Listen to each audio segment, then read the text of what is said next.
मस्त बानायगोन गासैबो दे जोंना बिनानावा फैबाय ओइ खिथानाय मिथिदों गासै मारनाय जायाखै ओइ नङा गासा बोलो गैया नामा एखेबारे गासा अ ओइथिजौ नोङो ओइथिजौ दा मोनसे जानो दा थांनो ना तामुल बुथिलाय माथो इयो दा थांना लाब गैया आं मिथिगोन ना गाइस जों दिनै बेरायनो थांनायदो ओमफ्राय आंजों लोगोसे थांफागोन फुरा थांगोन ओमफ्राय बिनानाव सासे थांफागोन बियो ओमफ्राय जों दायो बहा थांगोन बिखौ फुराया दसे थानानै एक्सप्लेन खालामनो हागोन दा बिथाङा गारि सालायबाय थादो बेनिखायनो दा बिखौ बुंथ'ला दसे थानानै नङा हेन्ड गेसखा नङा इगिरि नङा आं डाइरेक्ट नङा इबो खिथिस नांगोन सब बुस्थु इगिरि नङा आरे दे दा जों बहा थांबाय थादो बेखौ खिथादो दे हाय दे बुं केमेरायानो नोंजों नायजानो बादो मिथिबाय केमेरायानो नायजाया नोंजों हाय दिनै जोङो दिब्बा खाख्लारिनि ब्लग बानायनो थांगासिनो जोङो फार्स्ट टाइमावनो रङियाव थांगोन रङियाव थांनानै माने तामुलपुराव थांगोन बे तामुलपुराव थांनाय सिगांनो जों रङियाव बड' किसान हटेल दं मोनसे बे हटेलाव जोङो माबा मोनसे जाना लाग्रोगोन लानायनि उनाव जोङो तामुलपुराव थांनायाव बा तामुलपुराव मा बुस्थु दङ मा नुथाय माने दङ बेयाव बेफोर गासैखौबो नोंथांमोनखौ मोनसे फारि माने दिन्थिगोन जों नोंथांमोना जोंनो भिडिअ बानायगिरि भिडिअ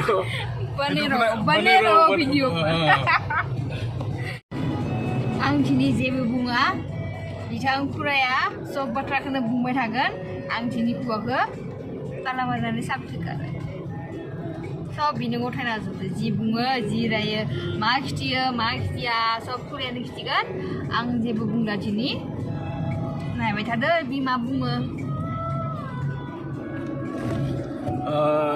बे भिडिअनि गेजेरजों नोंथांमोना मोनसे बाथ्रा फोसावनो सानदों बे फोसावनाया जाबाय जों जेथिया माने गोजान लामाजों हान्थिलाङो होमबानिया मानसिया आंगुर जानांगौ आंगुर गोदै आंगुर जानांगौ जों जुदि उन्दुनो ओंखारनायफ्राबो माने गैया जायो बेनिफ्राय माने देहाया तन्दुरुस्त जायो बेजों माने गोजान लामा हान्थिलांनो हायो मानो होनोबा बै माने आंगुर जिथु गोदै बे काश्मिरि आंगुर जिथु बेयो मानसिनि देहायाव बहुद एनार्जि माने इमिउनिटि जिथुखौ बुङो बेखौ माने होयो ओंखायनो माने मानसिया गोदै जायालासिनो गोदै माने फलमुलनि गोदैखौ जानांगौ खिन्थु सिनि जातीय जिबायदि माने बिस्कुट बा सिनि बेफोरखौ जानाङा ओंखायनो बुंदों जे माने आंगुर लानांगौ आंगुर लोगोआव आंगुर लानांगौ जोंबो आंगुर बायगोन दा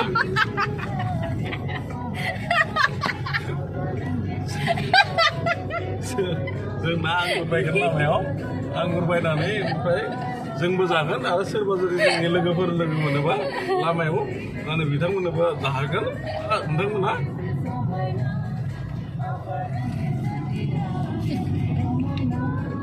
दिनै तामाम बर नांगोन आंनि साबसक्राइबारफोरा दिनै तामाम बर नांगोन नंगौना नङा दे गान मोजां नङाय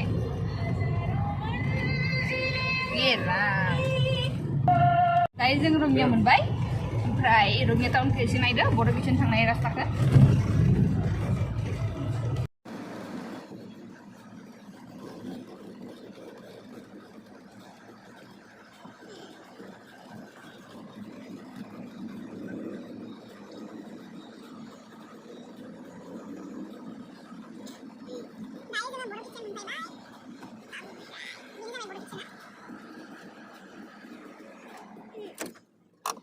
दायो जोङो सिमां बड' किसान हटेलाव मोनफैबाय बेयाव थानानै माबा मोनसे ओरैनो जानोसै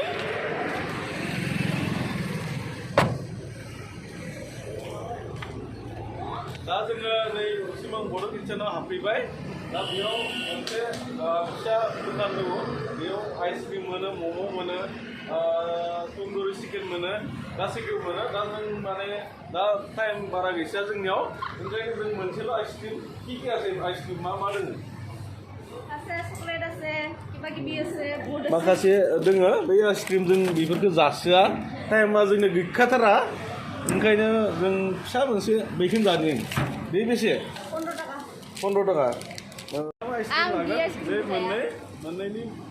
आरो मोनसे दंबायो मोनथामाव 20 टाका नङा 10 टाका 20 टाका 30 टाका 45 टाका बे ओइ आं बिखौ जाया 45 टाका दा जों लाबाय आं थांग्रोनोसै दे आरो टाका मोनसे दोन आं बिखौ जाया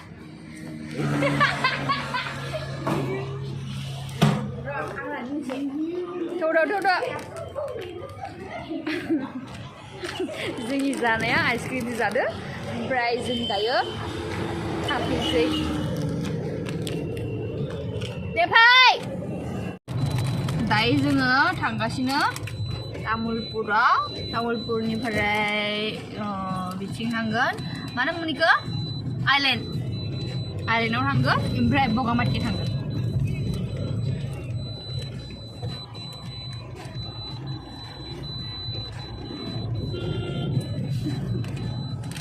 आङो दानिया आइसक्रिमखौ जाना लाग्रोनोसै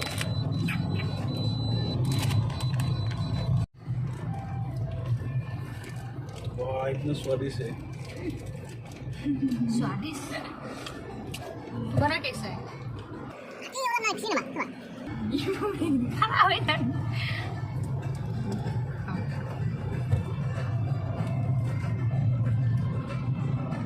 आइसक्रिम जाबाय थादो बहुत टेस्टी आइसक्रिम बेखौ मात्र सिमां बड' किटचेनावल'सो मोनदों बेलेगाव जों बरावबो बिसरायना मोनाखै जेरावबो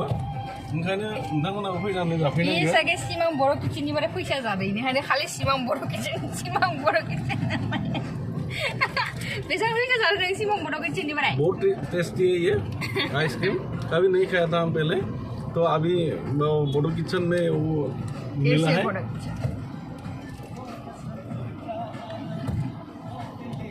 अभी हम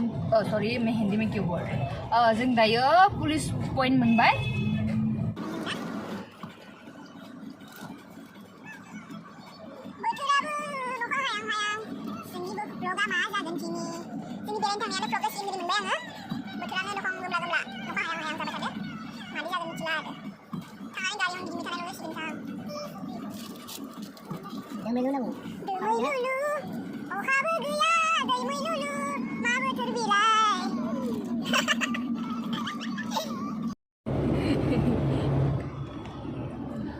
जों रङिया टाउनखौ बारबोबाय दा बारबोनानै जों तामुलपुर जों थांगासिनो दङ दा जोङो बर' गामि रङियानि खाथिनिनो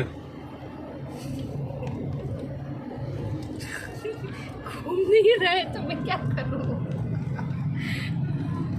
घूम जा दा जों मा फिदिंना होबाय थायो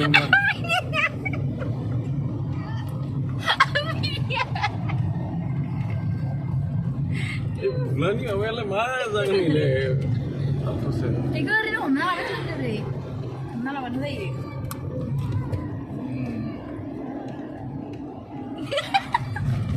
नोंनि भागाखौनो फसन जायाखै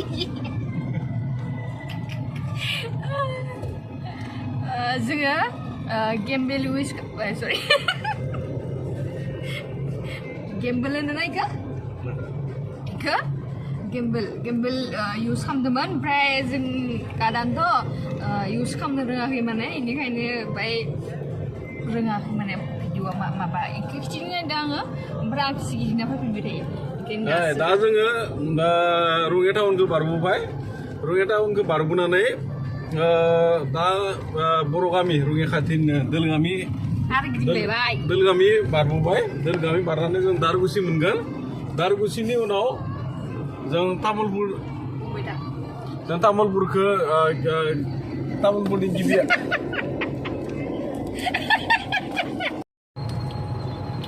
दा जोङो बै तामुलपुर मोनैनि सिगाङावनो रङिया बारनानै बै तुलसिबारि जों मोनबाय बे तुलसिबारियाव तरनि मोनबाय बे तरनियाव बिराद गिदिर राज फुजा जायो दा जों राज फुजा फैगोन दिनफोराव माने दिन्थिगोन बेखौ दिबानि ब्लगाव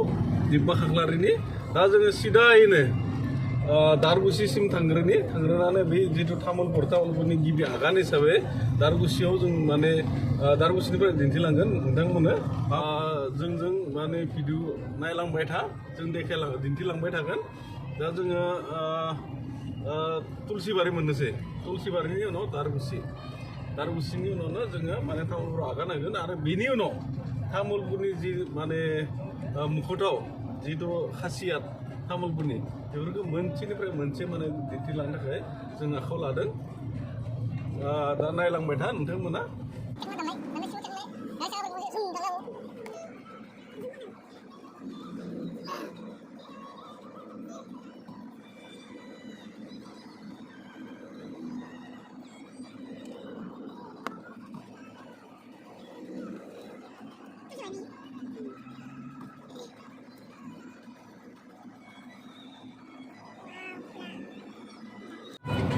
दा जोङो दारगुसि मोननोसैनो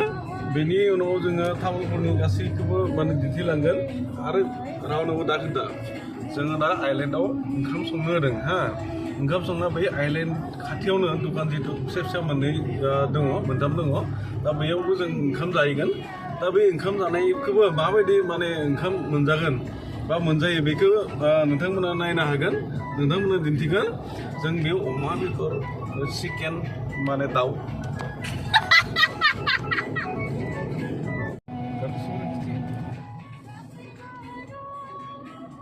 रायजोफोर दारगुसि मोनबाय दा दारगुसि माने दारगुसियाव दिनै बाजार गैयिनि थाखायनो दा कर'नानि टाइमखाय थाब-थाबनो न'आव थांदों मानसिफोरा ओंखायनो दा भिर नुनो मोनाखै थेवबो माने बेयाव माने बाजार जयो साप्ताहिक साननै जयो दा बे साननै हिसाबै सनिबार आरो मंगलबार जयो बाजार जयो दा बै बाजारावबो माखासे मुवा बेसाद मोननो हायो बेयाव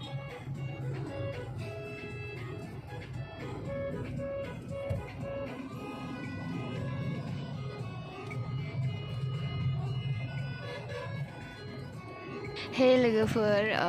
आंनि भिडिअआ माने बहुत गोलाव जागोनथ' बेनिखायनो आङो बाकिखिना भिडिअखौ नेक्स्ट ब्लगाव होगोन दा दिनैनि भिडिअखौ बेयावनो फोजोबबाय थेंक इउ